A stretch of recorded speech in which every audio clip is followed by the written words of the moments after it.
Oh, ladies and gentlemen, boys and girls, outsiders of all ages, if it's Wednesday night about 8:30 Central Time, that means bring your drinks and let's go with the outsiders. As you see, we got the full 5 spot going for you tonight. We got Chris Bennett jumping in from Washington State, wanting to know what's up. What's up, Chris Bennett? How are you, sir? And remember, it is the outsiders brought to you by Poncho. I think we got multiple ponchos we can show you. I know this is a poncho, long sleeve t-shirt, so comfy. Oh, so comfy. I think Bo has a poncho shirt on tonight. There's Bo. Look at that bad boy. Oh, that is nice. Purple and white checkers. Woohoo. That is very good. I think Jason Dick has a poncho shirt on tonight. There's no need for that. Now we're going to get away from that. There's children possibly watching. Anybody else with a poncho tonight? I think that might be it. Yeah, no, we're good.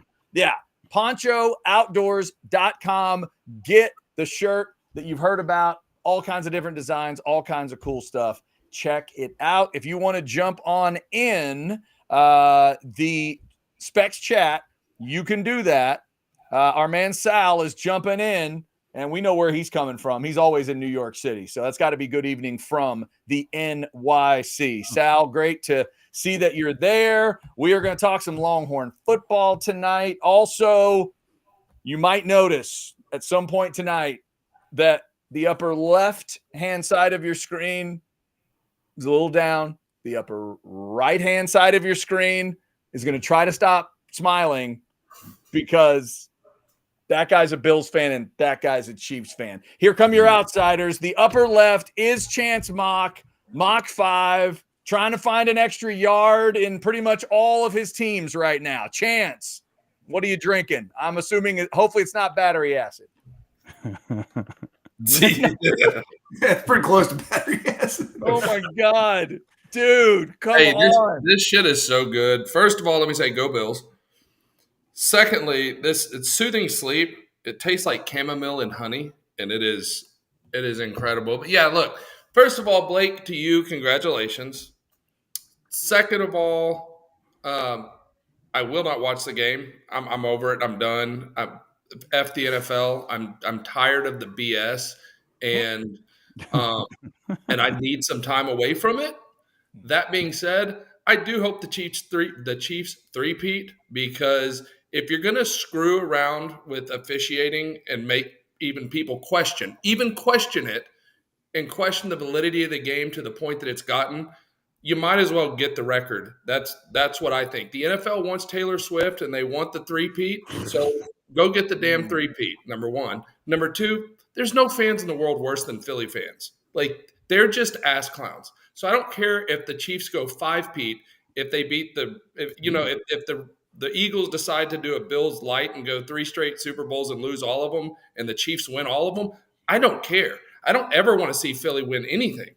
They are horrible human beings. They tried to pick a fight with an 86-year-old man that weighs about $110 when the Phillies played the Astros. They threw snowballs at Santa Claus. Like, the people are ass clowns. Batteries. Forget snowballs filled with batteries. That being said, the thing that was most disheartening is it was a really good football game. Like, it was a really, really good football game. And I don't like it wasn't a roughing the passer or some flagrant. And look, Dawson Knox has to catch the ball. Really, if he throws it to Shakir, he gets a first down. But it started early in the game with a catch by Amari Cooper. He clearly gets the first down. They mark him a half a yard short. The same thing happened to a James Cook swing pass. Then you had the Dalton Kincaid. You will never convince me that Worthy even caught that ball. Regardless, it would have been 5 yards. And then the guy that spotted the ball short of the first down, shocker, he's a big Ravens fan. If you go to his Twitter page, he posts Ravens shit all the time, which is bizarre that the NFL lets their referees be posting about other NFL teams. That should be like a just don't do it. We don't care if you're a fan. You're a human being. It's probably not best to post it. Other than that, I hope the Chiefs do three-peat. Y'all have to text me and tell me about it because I'm not watching. But I do hope they three-peat. I really do. Always nice to meet a sporting loser, guys. If you've been watching the last 5 minutes, that was the answer to what are you drinking? And just in case you're following along, Chance Mock trying to process his feelings, and also apparently the NFL officials are running his Wi-Fi tonight. I'm Chad Hastings. I've got some banana infused whiskey in honor of something you'll see a little bit later on in the show. A little howler head. Never a bad thing to be sipping on a rainy night. By the way, I do like the banana, but I just saw this. If the Bills got X, blah, blah, blah. Okay. First of all, the whole Xavier Worthy, like, I'm going to pay him back for trading down. Bro, you made it clear you wanted to go to the Chiefs, number one. Like, you told your agent that. Everybody knew that's where you wanted to go. So don't play the freaking victim. And the fact that they traded back for an extra pick didn't guarantee they were going to take you. You went to the team you wanted. So how are you going to get to the team you wanted and act like a little baby about it? Like, oh, I wanted this. You should have picked me. Well, you didn't want to go there. What are you talking about? Like, that frustrated me, especially from a Texas kid. Like, ugh. To be fair, Worthy has been himself against the world since he got to Texas. I mean, that's been, and the Texas fans were against him for a while. So he has that kind of angsty, and he's a kid still. Chad, how about you ask Chance about the weather? Because we'll get to that. First, let's get to the other side of the AFC Championship game. Your upper right is a happy Chiefs fan. He has sent his check to the NFL officiating, I believe. I think it cleared. Blake, what are we drinking? Oh, it clears every year about this time. Just a crisp Sprite out of a bottle here. Nothing too special, but I think Chance, I think we agree more than we disagree on just about everything you said. I will say, I mean, at the end of the day, I think Josh Allen would have taken 3 minutes and 3 timeouts to go beat Mahomes, regardless of what happened before then. But it was a hell of a game. It was always going to be a Chiefs controversial win. The NFL was never going to script anything else. So I'm happy about it, but that's the way it goes. Sometimes it's good to be on the right side of a script. Maybe that's what Blake saying. Another point, though, Chance, I was at the Chiefs AFC Championship loss to the Bengals 3 years ago, and I was at where you're at right now, and I did not watch the Rams-Patriots Super Bowl that year. So completely understand where you're coming from. That's because it was it's the a tough Rams position and the to be in. Bengals. Yeah. Rams-Bengals Super Bowl. Rams. Of course you didn't watch Rams-Patriots because the Bengals were playing. Yeah. All right. Your lower right, as always, is the legendary Jason Dick. He's back on the mainland, and I'm sure drinking something bizarre. What are you drinking, Jason? First of all, I hope that I sound normal to you guys. If I sound different, it's not because I started smoking 5 packs a day. It's because I have what my doctor has, my mom, not a doctor, has diagnosed as a upper respiratory infection, which I don't really know what that is, other than it just makes everything from here to here hurt, and then you get to cough up like a bunch of green stuff, which is pretty tremendous. Nice. So yeah, in honor of that, I am drinking not to rip you off, Chance, but a Robitussin elderberry. All right. Jason, if you were really from the wrong side of the tracks, it wouldn't be Robitussin. You'd just be drinking Tussin. Yeah. So I thought it was a Chris Rock bit from a million years ago where they're like, because I don't even like my illness. Like my illness, I don't really know what this does, but I know he said just if you're hurting, get that Tussin down in there. Once the Tussin gets to work, it's going to fix you up. And so I'm hoping for a bit of that. Also, elderberry. I'm like, who decided on this as a flavor? Like, nobody. Does anybody be like, man, I would really love an elderberry juice right now? But as I am an elder dick, I'm like, yeah, sure, I'll get elderberry. It was also age restricted. I bought this at the tremendous Walmart of Manor, Texas, and a woman had to come over and check my ID for it. So I was like, it must be good. Okay, it must be good, whatever it's doing. If they had to check my ID, so let's get messed up on some elderberry. Yeah, there you go. I just want to see if anybody else in this wonderful outsiders world that we live in when you hear elderberry, what's the first thing you think about? Monty Python. Monty Python. Thank you. Yep. First thing. Your mother's a hamster and your father smelt of elderberry. Yeah. Absolutely. Yep. That was it. Fine cinema. That's what I think of. Fine cinema. Finally, in your introductions, the lower left is the country gorilla himself. It's Bo Edge. Bo, what kind of brown water we got tonight? A friend brought me a new gift with the key to my heart attached to it, because that's how the bottle comes. It's I thought I'd sampled most of the bourbons.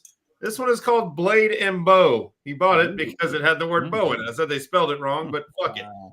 So wow. There it is. Blade. We're gonna never had it. We're gonna put a little bunch of that in there. All right. Why don't you go ahead and give us a little sampling? Let's get a sample. Coca-Cola. Oh, now you're ruining it with other. I ruin everything. Come on. Here we go. Bo takes the finest whiskeys on planet Earth and just combines them with Coke. The key to his heart goes through Coca-Cola Classic. It's good. My mother, Chadwick, my mother, who just turned 70 on Monday. Happy sorry, birthday. Mom. I'm sorry for saying you were 70. I said I've been saying she's 50 all week. But she said to show Chad, this is what she's drinking that she got for her birthday. What is this? Let me see it. Hang on. Let's see what we got. We got peanut butter whirl, peanut butter and chocolate flavored vodka. Yeah. Oh my God. Mama Mock has won the night. Mama Mock out Whataburgered everybody. Well done. Well done. That's Mambo number 5 sent me. She sent me that. Said you got to show Chad. You got to show Chad. Oh, I would be so slammer hammered if I had some chocolate peanut butter vodka right now. God. Holy smokes! You just defined hammered dog shit. Yeah, that would be it. That would be it. Drink a bottle of that, and you will be hammered dog shit. I would. Chris Bennett wishing Mama Mock a happy birthday. Very cool. Happy birthday, Mama Mock. Chances you surely know, moms are the best because two things. I am never wrong. Whatever has happened, somebody else has wronged me. And what I found out recently is tremendous. She's an old lady, so she's forgotten all of my stories. So I can just tell her all my old stories again. Yeah, it's a good thing. As they age, you're right, Jason. That's a great part because eventually you and your parents become so old that all of you have forgotten the stories. And if they've been told, and you just tell them like over and over. Hey, I'm already there with my CTE. I could tell you a story today and I'll forget it tomorrow. As someone who talks to him almost every day, I can 100% validate that story. I will get the same. This is how you know Chance doesn't lie, because the story doesn't deviate. He's told it 7 times, but all 7 are uniquely the same. We remind you, like that video, subscribe if you haven't. I'm warning everybody now. There's a chat that came in. It's a question for Chance about quarterbacks and preferential treatment. Before we get to it, though, Chance, I need you to stay professional and tell the people about Arch Public, because I feel like after you deal with this chat, your head may turn 9 shades of red and you'll be screaming and throwing NyQuil everywhere. Before you do that, I need you to tell them about Arch Public and what's going on over there. Well, the people at Arch Public, I tell you about it all the time, is they do a phenomenal job of setting you up with the product you want for whatever your financial needs are. For me, I prefer to trade the gap strategy. That's what I like, and they have provided me that product, and it's done wonders for me. They also have the swing product. It's a little bit more risky, but the returns are better. I mean, they were doing returns of 34 and 36% on 2 trades in December with the swing. Now they've lost, but they're up big on that one. But the big one that everybody's liking, that they are just fired up about, it's the Bitcoin. Bitcoin is becoming a bigger and bigger part of our life, and as Bitcoin grows, you need to have it in your portfolio. Well, Arch Public has a product that will help you buy Bitcoin in a strategic fashion that gets it into your portfolio. It's yours at a good pace, at the pace you're looking for. And they've been going nuts with that product. People are absolutely loving it. All I can tell you to do is have a conversation with them. See if it works. If it's not for you, that's okay. You get to say, hey, I walked away and talked to Tillman Holloway, and he's a pretty damn good guy. That's the worst that happens from making a phone call and talking to the guys at Arch Public. I stand by what they do. I love their product. I love the fact that it's fully funded in my account. Nobody else touches it. All they're selling is the software. So it's mine. So give Tillman and those guys, or scan that QR code, or just hit me up on the X World, and I'll hook you up with both of those guys, and I'll get you in touch with them, and you can see if it's right for you. Arch Public, it's our people. All right, that was professional Chance Mock. Let's see if this chat drags him back into non-professional Chance Mock. It's from Brian. It says, Chance, question for you. Do you think star quarterbacks getting preferential calls are part of the game, or do you think all quarterbacks should be treated the same? Brian, thank you for whatever's about to happen. No, I will not be. Look, I think to an extent the NFL in its bias, and I'm not talking about Patrick Mahomes, I'm talking about the bias of you need to keep your high dollar guys because that's what people come to watch. That's what they come to show up and see is they come to see the stars, and you have to protect those guys to some extent from a standpoint of injury. Go back to Tom Brady. Why did we change the rules? Because Tom Brady lost a knee, right? That's why that happened. So I agree with quarterbacks being protected. And the good ones, Michael Jordan got calls. Michael Jordan's the greatest ever, and I don't want to argue about that tonight. But to me, Michael Jordan is the greatest ever at any sport. And he got preferential calls because he earned them. So Patrick Mahomes, to an extent, has earned them. Now, the flop last week was absolutely ridiculous, and that's where a lot of the people go, come on, dude, like you're getting the calls. But he doesn't get them. You're not going to get the same call if you're CJ Stroud because he hadn't earned that right yet. So I don't have a problem with protecting the quarterbacks. I have a huge problem with quarterbacks when they tuck the ball and they get outside the pocket. To me, they have now become a runner. Once you become a runner, you can't ask a defender that's 230 pounds and runs a 4.4 40 who's coming full speed. Like, what's he supposed to do? Like, sit there and wait. Like, are you going to slide? Are you not going to slide? Like, what are we doing here? We can't have that. So if you want to become a runner at that point, I think the NFL needs to put the flags away. That's just my personal opinion. And I'm a quarterback.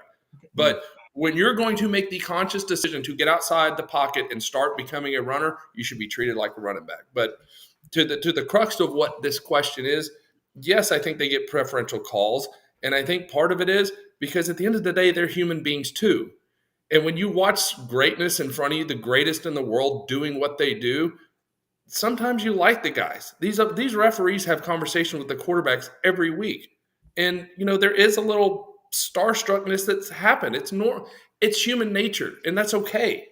What I don't like is that they go to the booth and review a catch that it wasn't a catch. Like, neither one caught it.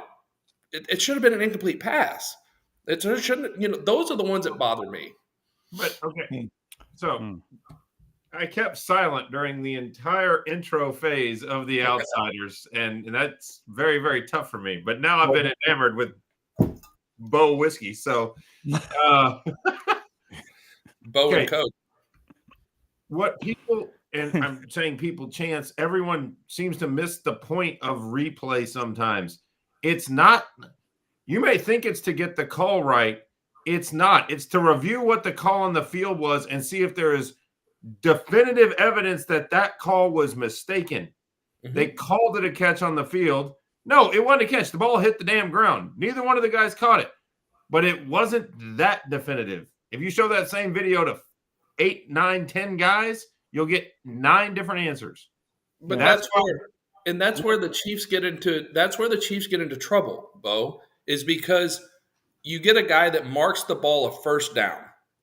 And then the guy who Josh's back was to comes up and says, no, I'm getting the spot, and he marks it short. So now they go and review it. Now the indisputable evidence has to be that he crossed. I agree. Well, if the other guy makes the spot, I would err on the side, and this is where the worthy thing bothers me is I would err on the side of let the play continue and then let's see what happens, right? Like that's what I like. Yeah, I mean, in both those cases, obviously, whatever they called, we all know, like Bo's saying, whatever they call a lot of times you're thinking, well, they may have to leave it that way because you can't see something definitive on the other side. But I mean, that's sort of where, I don't know, on that play, it's just whatever they call is going to be where you end up. And Exactly. I don't know. I was a third-party observer watching. I thought he had control of the ball. I know it made contact with the ground, but they've made it easier to catch a football. I think Cole Bishop had more control of the ball than X did. But those, I mean, but by the time they hit the ground, the defender does not have two hands on the ball. Worthy does. It grazed the ground, but he never lost control once he had it. I don't know. They both had it pinned to each other, like going to the ground. They both had it pinned. The ball didn't move when it hit the ground. Right. Now, y'all remember. Back up and it was, I mean, y'all remember, I'm the only Cowboys fan on earth that thinks Dez didn't catch the ball, and then they just made it easier for guys to catch. I'm all about making it hard for guys to catch the ball, but the NFL's not. The NFL wants to make it easier and easier and easier to catch a ball as an offensive player. If that Dez Bryant play happened this season, it'd be a catch. Mm-hmm. Correct, because they've made it easier to catch a ball. Okay, but here's what I don't get. It's 2025. How can they not have a football With a chip in it? with a chip in it that can tell you the precise location on a computer screen as to where the ball, whether or not it crossed the line? I don't care where they spot it on the field if it's off by 2 or 3 inches before they start a play. We can fly people to the moon. Elon Musk is going to send people to Mars, and you're telling me we can't put a little device in a football? Hold on, Bo, to your point, if you watch tennis, they can go back and see 102-mile-an-hour ball coming and where it landed on the stripe.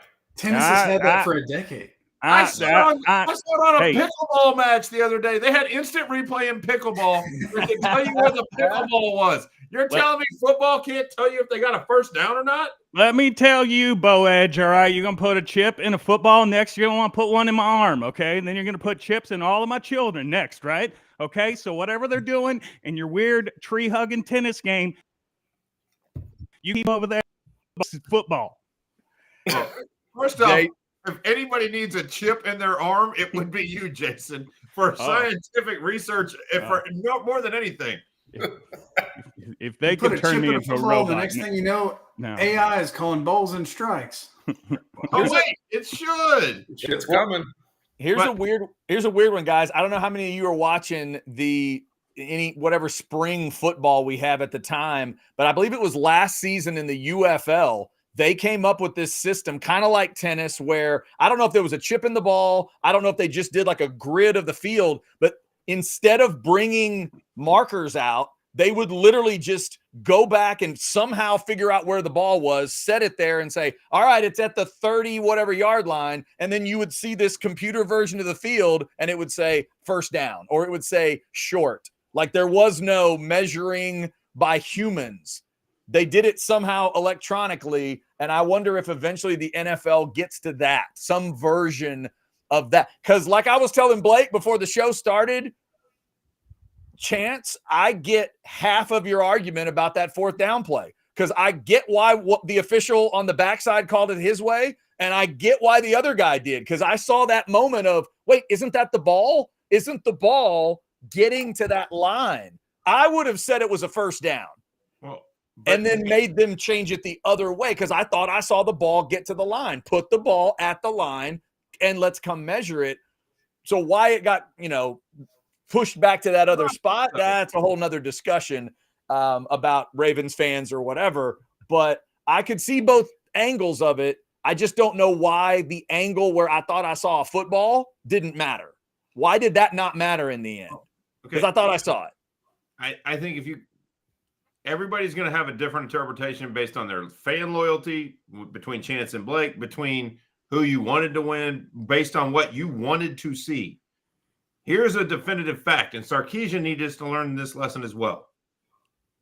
Just because it's only a yard doesn't mean you have to run the most generic, stupid-ass play in an attempt to get it. You're supposed to be like, this parallels more to Sark than to Brady for the Bills, but it's the same thing. If you're the Bills, you have all-world quarterback Josh Allen and a whole field full of receivers and running backs to play with. Why would you practice and play the entire year to have it come down to maybe he gets it, maybe he doesn't? Play your best play. Sark the same way. It failed on Sark, and we rail him out. But Sark, at least when the first one didn't work, tried something different. Now, we all hated that toss. We'd all love the hell out of it if he cuts it back or the guy gets the block on Caleb Downs. But either way, at least Sark was trying something different instead of just banging his head against the wall 3 times to get to get the yard. I think Buffalo made the biggest misstep was relying on the referees, relying on a spot. Why don't they put Josh Allen in space and let him have a run-pass option where he could have just ran for the damn first down? There ain't nobody stopping him at 260 pounds on the edge for a yard. But this is what we griped about Texas. Just go play football. Josh is averaging almost 2.5 yards on that play all season long.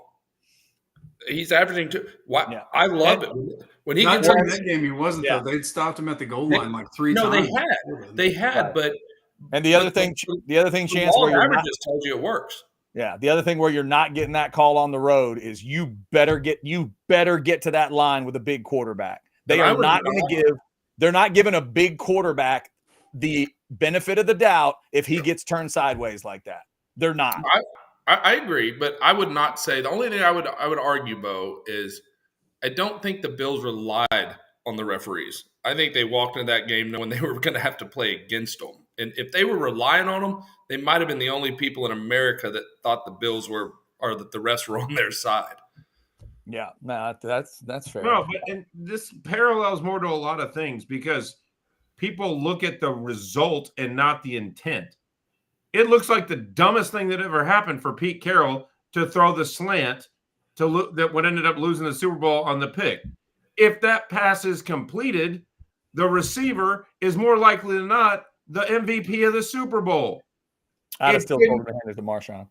Well, I'm not disputing it, but my point is we critique people when they try different things when they don't work, but we relish it when it does. And I think sometimes people are so afraid of the fan reaction. Sean McDermott, if asked now, would he run the same play again? May say yes, Chance, or he may say, you know what? After putting 9 months of work into this damn thing and having an innovative offense that uses motion and scheme and our big quarterback, we're not just going to settle for a direct snap up the middle. At least put him in the shotgun and give him a 3-yard run and start where he could pick a lane because you had him going into a crowd of humans that all know what's happening. It's just a matter of which fat boy can undercut lower and disrupt it. That doesn't seem creative. That's next week's show. Next week's show. Who was your favorite fat boy? We've Bo just spoiled it.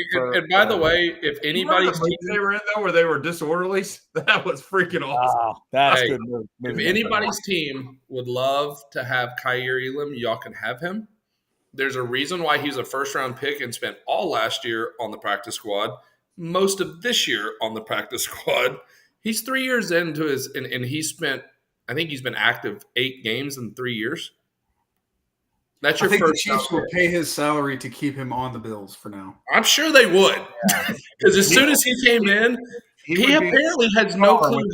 Yeah, he was a disaster. Yeah. Oh, he's awful. All right, we had a couple of I love y'all. I wanted to be here tonight because I'm not a puss. Blake deserved me to be here, and I got to come be a man and take it. But I'm going to go take my sleeping pills and go to bed because I got to be up at 4:30 in the morning, drive to pass a get down Dina, baby. Okay, so you're hitting the eject cord at this point. I came and I paid my penance, and all right, I wasn't going to hide from it. If I didn't have to be up, if the Bills would have won, I probably would have skipped the show tonight and gone to bed early. But there was no way that I was going to be that big of a baby about it. All right, hang on, Chance. Hold on. Before you go, they're looking. Hang on. Hold on. He's coming out of the hood. 1 second. 1 second. Chance, you're 30 minutes short.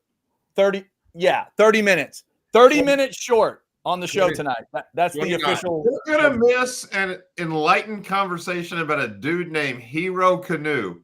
Really? You're going to pass on Hero Canoe talk? Look, You I'm belong in a excited division, about sir. I'm excited about the depth pieces that we brought in because that's all he is. So y'all have fun with Hero. Wow. He plays. The dude's name is Hero Canoe. He's dropping the Come depth on. piece line before he goes. Chance, get to feeling better, man, and right, safe brother. travels in the morning. Y'all That have fun. I'll be watching. That is Chance Mock, Bills fan extraordinaire. He is not thrilled about that result, but he will live with it. All right, we'll continue with the outsiders after you hear from one of our great partners. A little covert forward for you. Sergio and his wife are going to start it, and Bo's going to finish it. Here we go. Hi, I'm Sergio Garcia, professional golfer. And I'm Angela Garcia, a 7th-generation Texan. And as a child, I grew up on a ranch in the hill country, and we had countless Covert Ford vehicles on that ranch. I saw firsthand just how reliable Covert is and how their customer service cannot be beat.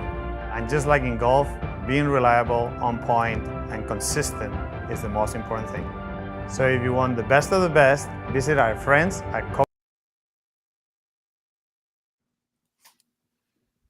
Covered Ford right there on 183. Go see our boy Chris Abbott, former outsider. Actually, not former outsider. He's an outsider for life. He's just not on the show anymore because he's working too hard, selling trucks, selling expeditions, making sure that your trucks and expeditions get serviced. Covered Ford right there on 183. Closed on Saturdays, but open on Sundays. There is no better place to get a vehicle. Like I said, Mustangs, Excursions, Raptors, you name it, they have it. Had a friend Scott go in there and meet up with Abbott today. Ended up not buying the new F-150, but they got him into a slightly pre-owned F-150, and he's happy as he could possibly be. Covert Ford right there on 183. Tell him the outsiders sent you. There you have it. Shout out to Covert Ford. And again, hope Chance gets to feeling better. He's also got an early call. If you got an early call in the morning, we hope you are able to get up and get it all taken care of.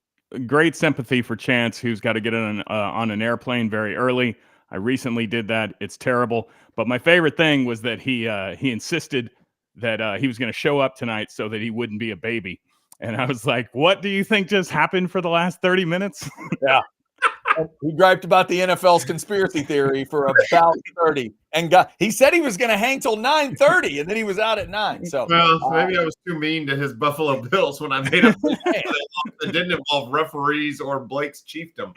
Good grief. Before we get to that new Longhorn Bo reference in the portal, before we get to some Longhorn football talk, we'll clean up a couple things from our man Chris Bennett. First off, the NFL may want to go to robots. I've always said robots sometimes can be better, just like Chris Bennett. I do believe he's a supercomputer named CB9000, and he's always worked for us. So still rolling after all these years. Chris Bennett, we love you. And he also brings this up, fellas, about my Aggies. Apparently, dick move, according to Chris Bennett. Aggie fans crying about Tom Hart's call of the Texas game, Tex Ags as well. I'm assuming... Is that who called the basketball game? Is that what we're referencing here? I'm assuming, yes. I guess. I mean, I watched the game. What? I watched as well. And all I'll say is Trey Johnson had a hell of a night. And any Aggie fan that thinks they're a real tournament contender is not very smart because that was atrociously bad. Wow. You think that game showed you A&M shouldn't go to the tournament? No. They'll go to the tournament, and they belong in the tournament. Any Aggie fan that thinks they have any hopes of getting outside of the Sweet 16 is just... Oh, okay. All right. I was like, my God, that wasn't that bad, was it? Okay. Teams that go deep in the tournament have the ability to, one, if they get a big lead, keep a big lead. But two, when they need a bucket, they have Texas doesn't have a lot of things, but they are beating Ole Miss on the road again tonight at the half, so that's a good thing. But what Texas does know definitively is who's going to have the ball in the last 2 minutes of the game to take the shot. And it will take an absolute triple team for Texas not to know who's taking their shot. The Aggies have no idea who to take the shot. They just play like a big game of hot potato. And until you figure out who your alpha is, there's only so far you go in the tournament because the tournament becomes a lot more about isolation plays and last 2 minutes, you have to have a guy. And the Aggies don't have that guy. Texas has a guy. They just don't have the other guys around him. Damn, next you're going to tell me free throws are important or something. Chris Bennett, we appreciate it. And you know what? It's human nature, Chris Bennett. You wouldn't understand because you're a supercomputer. But human nature will dictate that. If you're the fan of a team that blows a lead, you'll be convinced the announcer hates you. That's not what's happening. What's happening is your team is throwing up on their shoes. That's what happens. I watched that game. You got on both ends if you were watching the game the other day. I was rooting for the team that was up 22 and eventually lost it. I had all kinds of stuff to be mad at, but the announcer telling me the story was not what I was mad at, because of course they're going to tell that story, because that's the only way it's interesting. It's not interesting if the team that leads by 22 wins the game.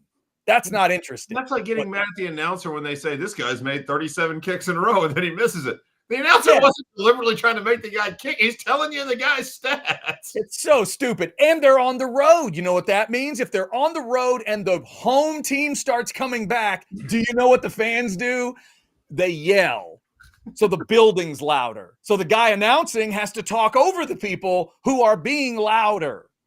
That's the dumbest thing I've ever heard. Don't bring logic to a gunfight, Chad. Yeah, that's true. Sorry, I'm bringing logic to an Aggie fight. It is the biggest mistake of my life. I have never, ever been able to win that one. All right. And, Bo, you're telling me Texas up at the half on Ole Miss. Yeah, they are up at the half. But more importantly, everybody's burying the lead. Did you see the name of the guy that Texas got from Ohio State? Are you asking me? Of course I saw his name. I'm holding out for a hero till the morning light. He's got to be sure, and he's got to be strong, and he's got to be larger than life. He's there you go. 305. Can we show the video from Rad of guys on bikes while that song plays? I need a hero. Yes. Hero Kanu, Kanu, is the next portal guy for Texas. So 5 guys out of the portal, and 3 of them are interior defensive linemen. The interesting part, guys, is going to be who is going to be asked to step up at D tackle. I'll go to all 3 of you on this. Of the guys they've got, let's say they don't get any more. Who are the 2 that you think are there for snap 1 in Columbus? Ohio State comes to the line. Who's at D tackle for Texas? Bo, go ahead and start us off. Give me your theory. I think Canu's one of them. Okay. And I only say this based on the conjecture of what was spent to get him from a dollars perspective, and the schools that he passed on to come here would say that probably lines up that there was a substantial check written to him. You don't this late in the process write a check to a guy that you plan on being a back of the bench role player. You know, like he has a purpose in the system. The other 2 they got, I think the guy from Purdue, Brevard, and y'all know I'm terrible at like actually announcing names correctly because no way. Like my name's Bo Edge. It's simple, short. It rolls right out the damn tongue. I don't give a damn about names. Okay. I think Brevard is more of, he's an anchor. He's like the guy that studies really hard and does all the right things, and he'll have a place. I think Hero Kanu, from the videos that I watched and things that I saw today looking him up, he's the piece of clay they think that Kenny Baker can get a hold of for 9 months and turn into a machine. He was obviously good enough to be heavily recruited. He was good enough to be a part-time contributor to the national championship team that had a wave of talent. And like in a lot of programs like Texas, there were 2 guys in one spot. He might be the 3rd or 4th best athletic, defensive big guy in the league, but the number 1 Ohio State already has. So he wasn't going to see the field enough. So I think they want that. He's a more athletic Bill Nelson or Bill Norton. He is freakish at a big size. Yeah. And the question would be, does a more athletic Bill Norton get a start against Ohio State? Because I don't know if he does. Blake, give me a thought of do you have a thought in your mind? Like somebody in the chat says Justice Terry is somebody that they think could be the other guy. Well, you're asking a true freshman to do it now. I think by the end of the season, it's going to be Justice Terry for sure. But at the beginning, that's a whole different animal, and you want to go with the guys who have experience. But I think in the end, like Alex January and Justice Terry are the 2 that come to mind long term. Let me say this on Kanu as well. Sark likes those mental hurdles for people to climb. That's the motivator to Hero Kanu for the entire summer. You play your ass off.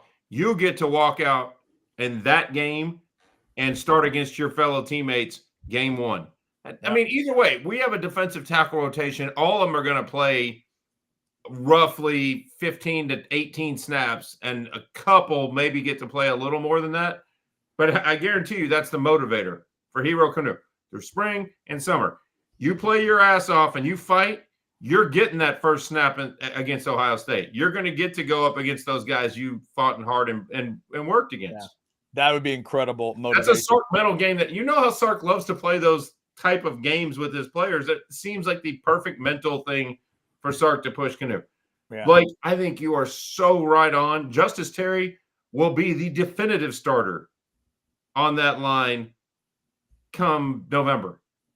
But they're not just going to throw a freshman to the wolves against Ohio State in that first game. They're going to work his way into it. I think Justice Terry's coming out party is the Florida game. Not to just come out and plug the website, but this battle is a big reason to pay attention to Alex Dunlap's deep dig when the first couple of games of the season happen, because he's going to break down every snap of these guys. We're going to see which one rises to the top real quick. Yeah, good point. Jason, Dick, you got any thoughts on these D tackles? What a great point from Blake. And let me just do the opposite sort of point where I say, asking me roster questions in January, I'm just like, I don't know. Would you like my review on Wicked as well? These are things that I don't really. I would like your review on Wicked. Some say Elphaba was a little over the top. Your thoughts? These are things that I don't really trade in, and I know it's our business, and so we have to do that. But yeah, I don't know. We're probably coming up on the 1 year anniversary, guys, of when Colin Simmons signed and everybody was going nuts, and I was like, yeah, okay, cool, hook him. So I'll just say Arch Manning, because that's my answer for all there these. There you go. Arch could really Arch could plug that hole. There's no doubt about it. Rex brought up Brevard. Randy brings up Shaw from North Carolina. Those two guys plus Canoe are going to be your experienced guys out of the portal. And then you're going to just have to figure out, how does that all mix in? But don't overlook Alex January, though.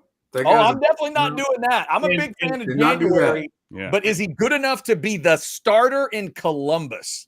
That's a huge question for 97.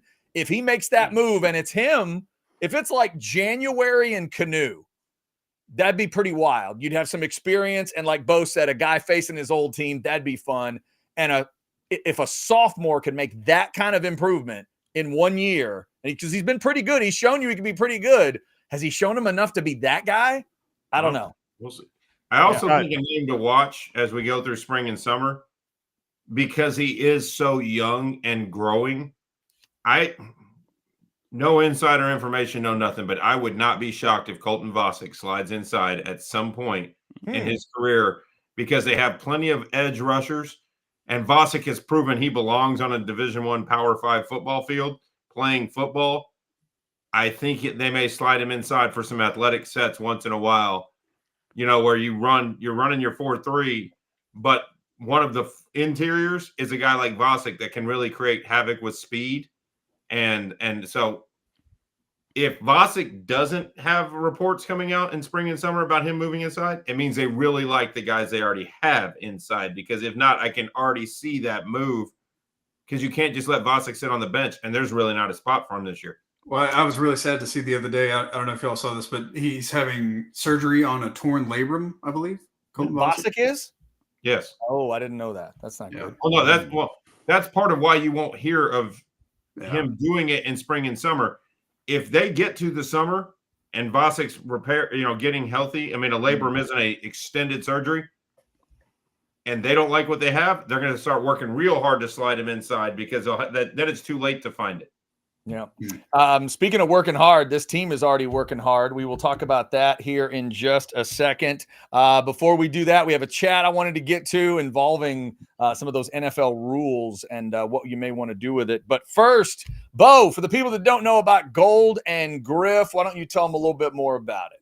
Gold and Griff is the answer to all your prayers around your house. Your wife nagging you about, fixing a ceiling fan or hanging a TV or doing some deck repair or whatever it is, just call Billy. Professional contractor for his day job, his side hustle, like all of us are looking for. he brings that experience to your house. He comes and brings a professional, high-quality general contractor and hires all the subs, and he stays there and makes sure the job gets done. We've shown the email multiple times from one of our viewers who used him. He's on his third project with Golden Grift. Golden Grift is where you can hire a professional GC at a handyman rate and get the job done properly. And with someone that gives a damn about how the result ends up. Golden Grift, scan the QR code, give him a call, 733-9789. I even got a cup that has his logo on it just for tonight because Golden Grift is amazing. It's a slick looking cup right there. Yeah, nice cup. Very nice. I just wanted to say I thought Alex January was great and Wicked.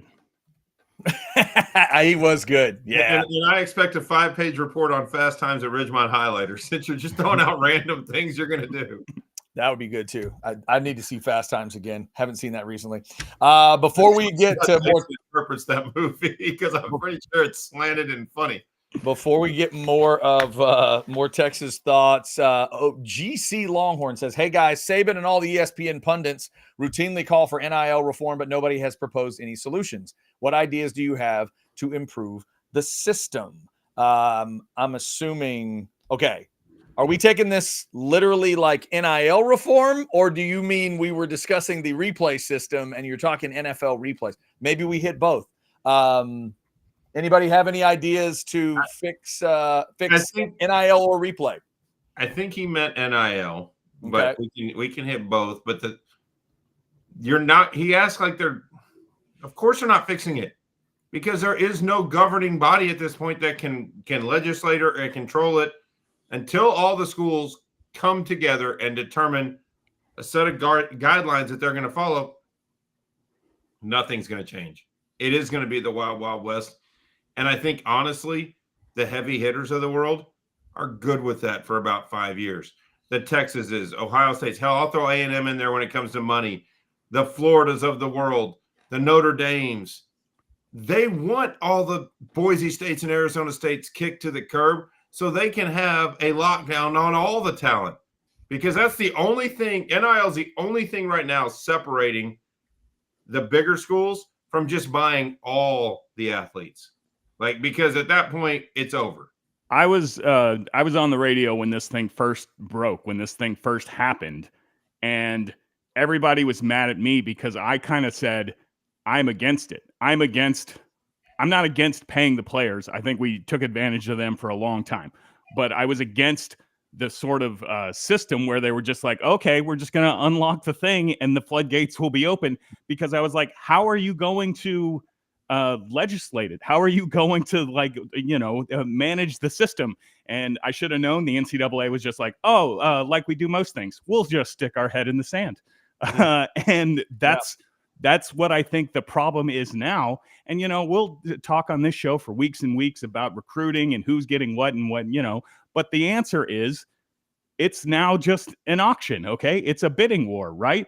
And until there are some rules, and this is what I think Saban is talking about, is that they should have an NFL sort of style salary cap. It's going to be nuts. And Bo is right. All of the schools that he just mentioned have it so unbelievably tilted in their advantage with the way that things currently are. But the problem is, I don't know how you fix it unless it becomes collectively bargained and all of that sort of stuff, because the whole idea was built on, I believe, the California Act that introduced all this was the Fair Pay for Play Act, which meant you're not allowed to limit what a kid can make on his name, image, likeness. And if you're now going to say, oh, okay, yeah, we're going to pay the players, but we are going to limit what he can make, okay, everybody's going to have a contract or a salary, it's like, well, that's against the law, okay, unless you collectively bargain it. Which is why I think it is a huge problem, and why the NCAA is just like, not me, don't make me fix it. The feckless NCAA is out of it at this point. The way this gets fixed, and I honestly think it will be 2036, is when the last TV deal is done, when they come together and form a collective of the schools that actually can afford to do it and want to do it. They're going to form their own Super League. However it breaks out, we don't have enough time in the day to talk about what happens to the conferences or scheduling. But the big fish are going to form their own league and tell the little fish there's a pond down the road. And all this right now and all this, chest thumping and money spending is a way to push the littler ones further down the totem pole, because if they get to the point where they're losing every year, NIL money isn't going to replace the fact that you can't get a roster. You may get one guy, but you can't get a team unless you got the money. And no offense to the Arizona States of the world with their amazing running back, Cam Scatterboo. That's what they're trying to get rid of. We're already back to dismissing Cam Scatterboo. We're just totally over it now. Cam Scatterboo's a good running back, and he'll go have a great career. Yeah, clearly that was as good as Bo Edge, blue blood college football fans spitting on the little guy and not acting like he's spitting on the little. That's about as good a version of that as I've ever heard. No, I'm spitting on the little. You can't make a team of Cam Scatterboos. He's a great story, and he's a hell of a player. But people get this misconception that if you have a team of 22 Rudies, you can take on anybody. It doesn't matter how many stars you have. You can find outliers of guys that exceeded what they were supposed to do, but you can't build a program around it. It's an aberration. It's a one-year blip. Arizona State won't sniff the playoffs next year. And it's not just because they lost Cam Scatterboo. It's because they got lightning in a bottle and they had their run. And now it's done. And their coach was a fun little story. But every year there's a fun little story. Just like Indiana and Kurt Signetti. Do you really think Indiana is now going to be around every single year? Fuck no, they're not. They had a good year. One good year. There you go. Your next commissioner of college football, not Bo Edge. Not Bo Edge. That is all we know. And that's why football isn't as fun for everyone. If you made me commissioner, everyone would love football. Even the people that's never even dreamt of liking football would become huge football fans. Wow. Well, regardless of whether Bo Edge is commissioner or not, Jason Dick was definitely right earlier when he was talking about the law and the fact that this went all the way up to the Supreme Court and the NCAA lost.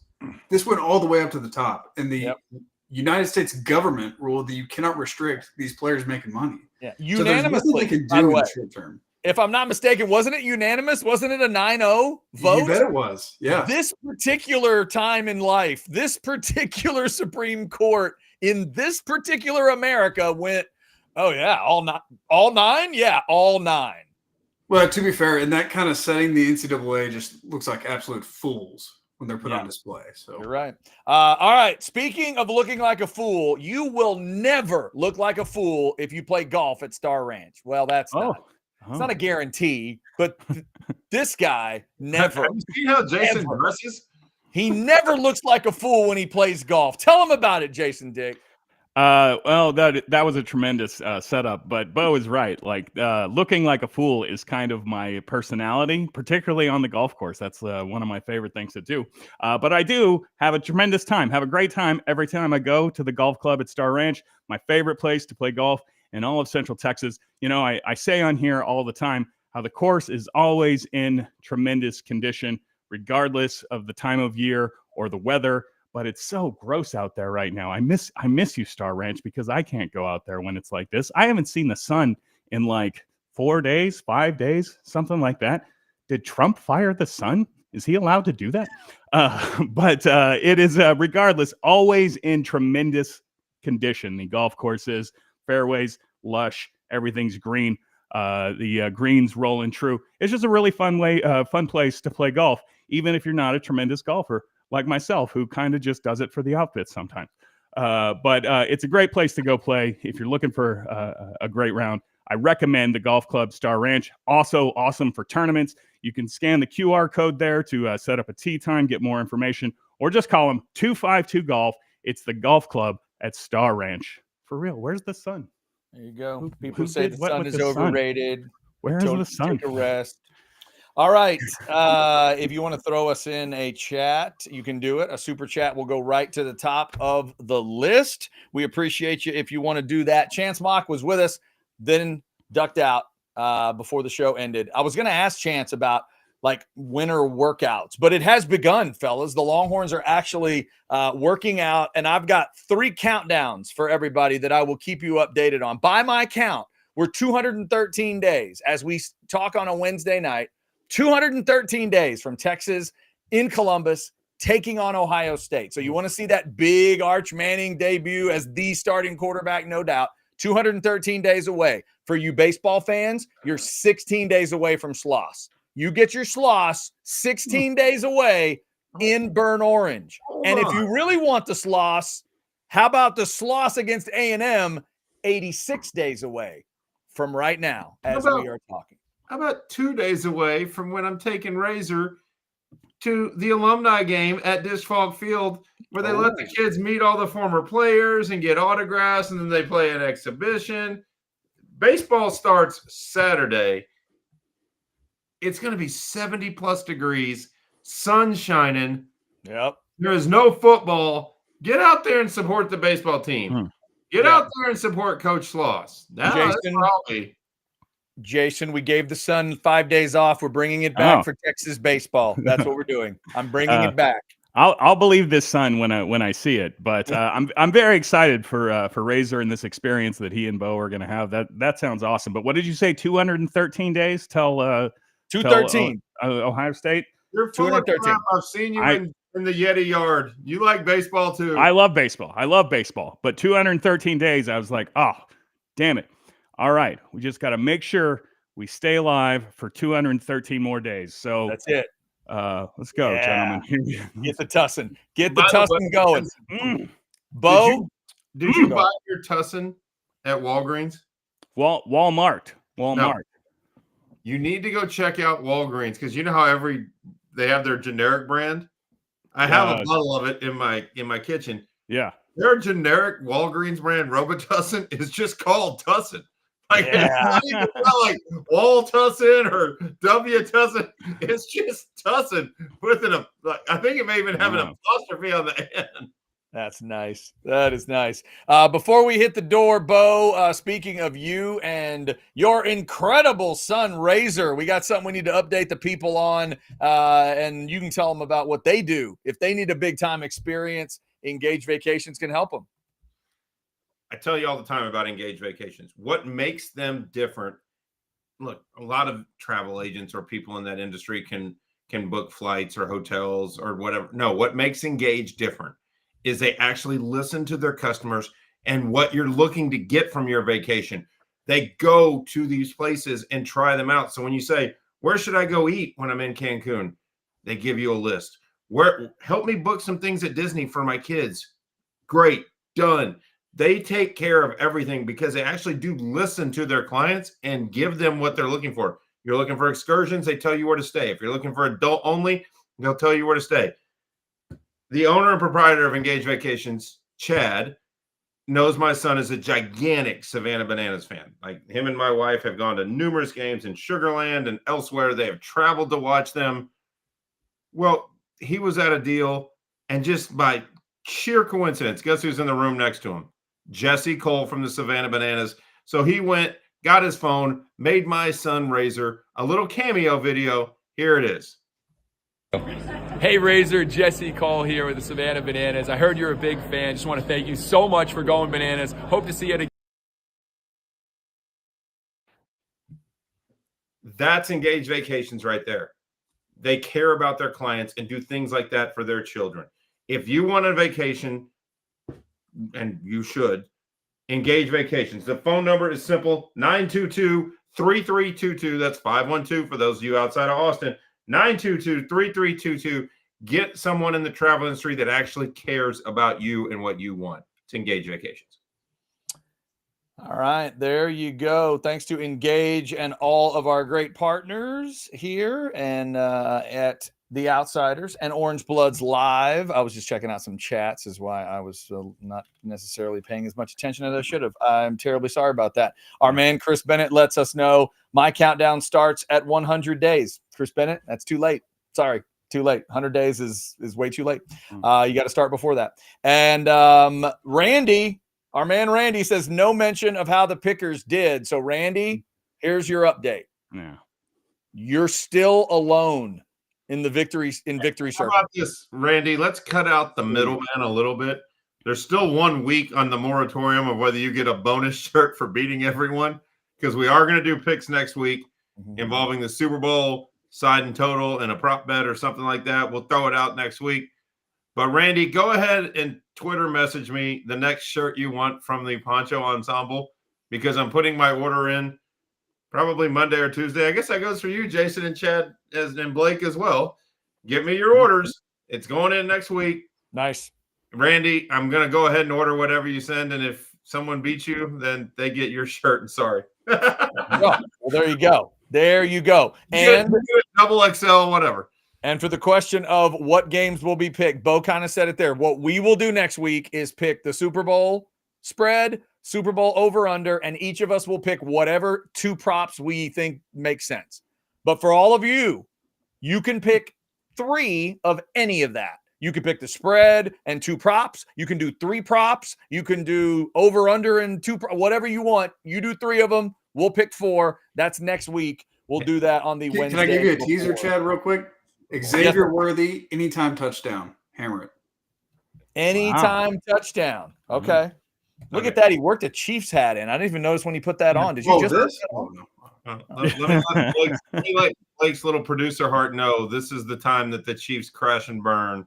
Their run is over, and not because of referees or anything else. It's because the other team has 10 times the talent. But neither here nor there.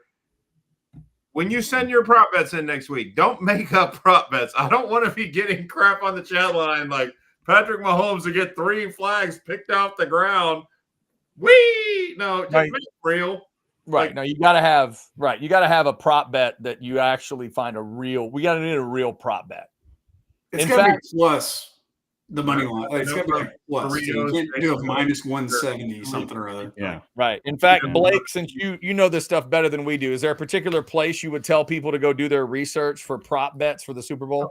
Sticking with the Orange Bloods theme, just go to prizepicks.com or get the app. Prize Pick. There you go. There's a million props on Prize Picks, so just throw those out. That is true. Right. If it's on Prize Picks, then we can keep track of that. Legit. Yeah. Those are all 50-50, so.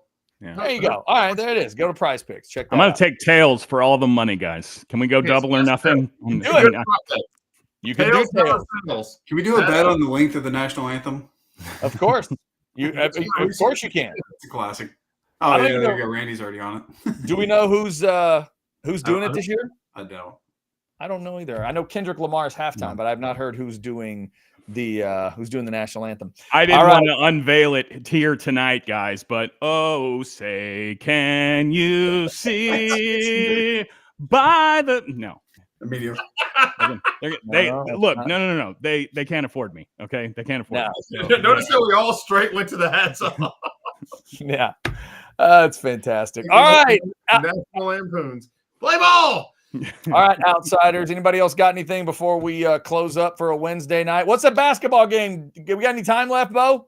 Yeah, we got about 10. It just went to the 12 timeout. I can't see the score because they're showing dancing people.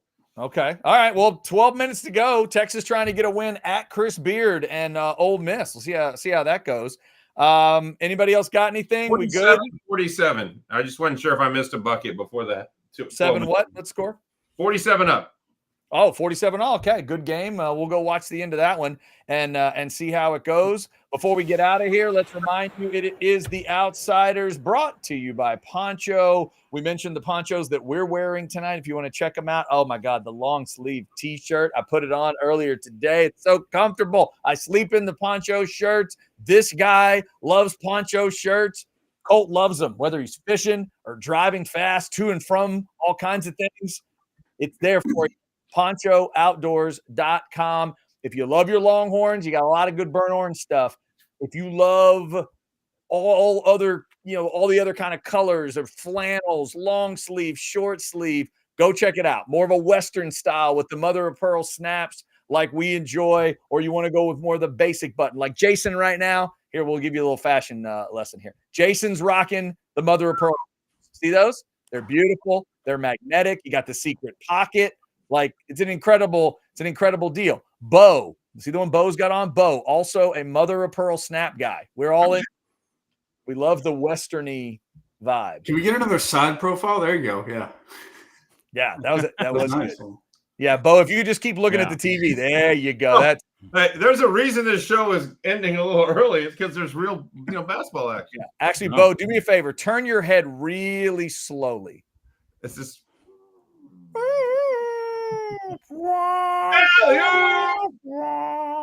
Texas 51-49. Sorry, I just had a EWOD, Ole Miss. There you go. Almost 500 of you in the Specs chat before we close the door. By the way, speaking of Specs, I don't think we've heard from Lisa. Check this out. As a Texas family-owned business, we know you don't mess with Texas. And you won't find more ways to raise a glass of Texas-made cheer than right here. So whatever you're planning, we're ready to get you ready. Because Chad, that's a new spot. It is. We got some new spec spots for the people. We got a new 15. We got a new 30. We'll be rotating those around for you. So you're going to see Lisa and that crazy virtual story. Pretty slow to catch up to basketball news, guys. Chris Beard is our coach, right? He coaches Texas. That's not true. He does not. He does not coach the Longhorns anymore. Something he does not. Something must have happened. There was a George Strait song. It's like "Blame It on Mexico" with old Beard. It's "Blame It on Tito's" and fanatical crazy women. And now he's at Ole Miss. Well, there you go. Did not expect that to be the last word of the show, but sometimes I'm good for something. I figured out yet what. Chris's last comment is this is like a nightmare fueled fashion show. Yes, it is. That is exactly it. Shirt on this week. Yes, thank goodness. All right, before he takes that one off, we'll remind you to like, subscribe, get your notifications. If you didn't like on the way in, like it on the way out. Subscribe if you're not subscribed, and we'll be back next Wednesday at 8:30 with another edition of The Outsiders. We'll be talking Super Bowl next week and making those crazy picks on props and all kinds of stuff. That's next week. We'll see if chances calm down about instant replay by then. Hopefully not. Until then, we are The Outsiders, and we are legitimate.